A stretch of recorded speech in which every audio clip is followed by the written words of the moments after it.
Del Partido del Trabajo para presentar iniciativa con proyecto de decreto que adiciona diversas disposiciones al Código Federal de Procedimientos Civiles. Gracias, señor presidente, compañeras diputadas, compañeros diputados.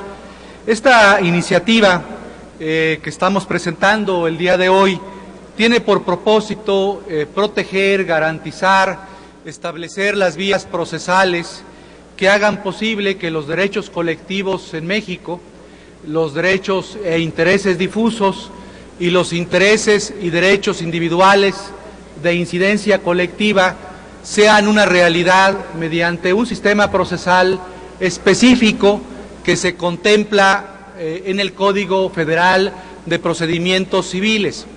Como todos sabemos, en nuestro país el sistema procesal ha sido diseñado desde una clave individualista.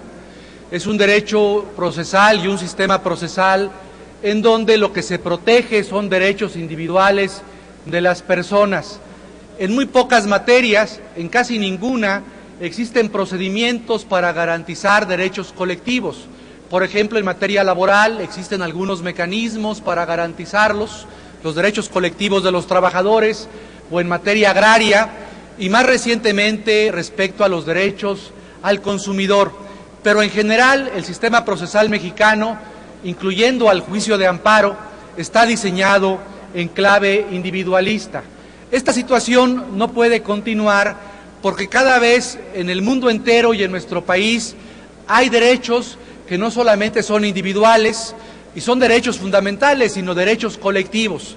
La evolución de la teoría de los derechos humanos nos habla de generaciones de derechos, derechos de la primera generación, de la segunda, de la tercera, en donde hay un buen número de estos derechos de carácter colectivo.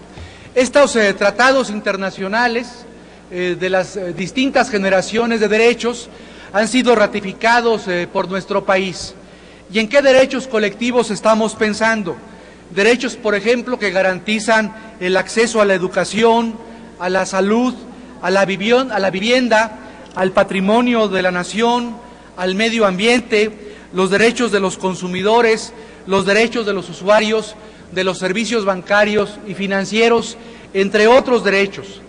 En el mundo entero, principalmente en el mundo anglosajón, pero también en América Latina, existen importantes instrumentos procesales de tutela de estos derechos colectivos.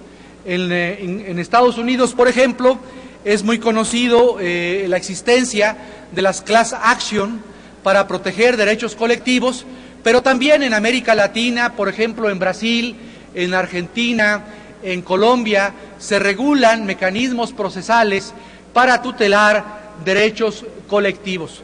En México ha sido preocupación de muchas organizaciones no gubernamentales, de esta Cámara de Diputados y del Senado de la República, prever a nivel constitucional la existencia de las acciones colectivas y de los procedimientos colectivos.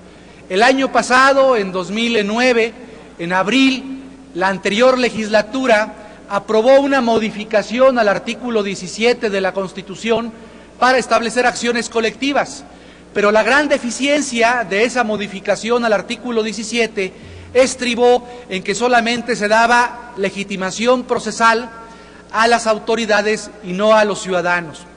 El 10 de diciembre del año pasado, el Senado de la República modificó la redacción que había aprobado la Cámara de Diputados y dejó abierta la posibilidad para que las acciones, derechos colectivos, pudiesen ser promovidos no solamente por autoridades, sino también por ciudadanos.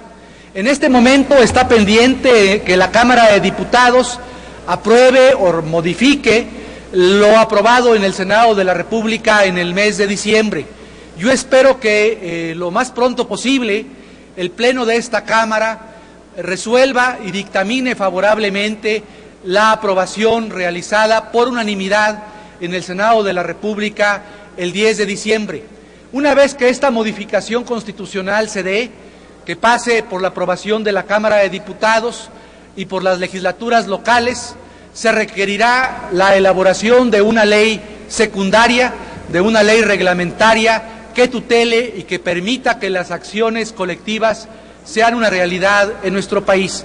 Yo me estoy adelantando y estoy proponiendo una modificación al libro tercero del Código Federal de Procedimientos Civiles para regular de manera detallada cómo se ejercería por parte de ciudadanos y autoridades esa posibilidad para que los derechos colectivos, los intereses difusos, sean una realidad en nuestro país.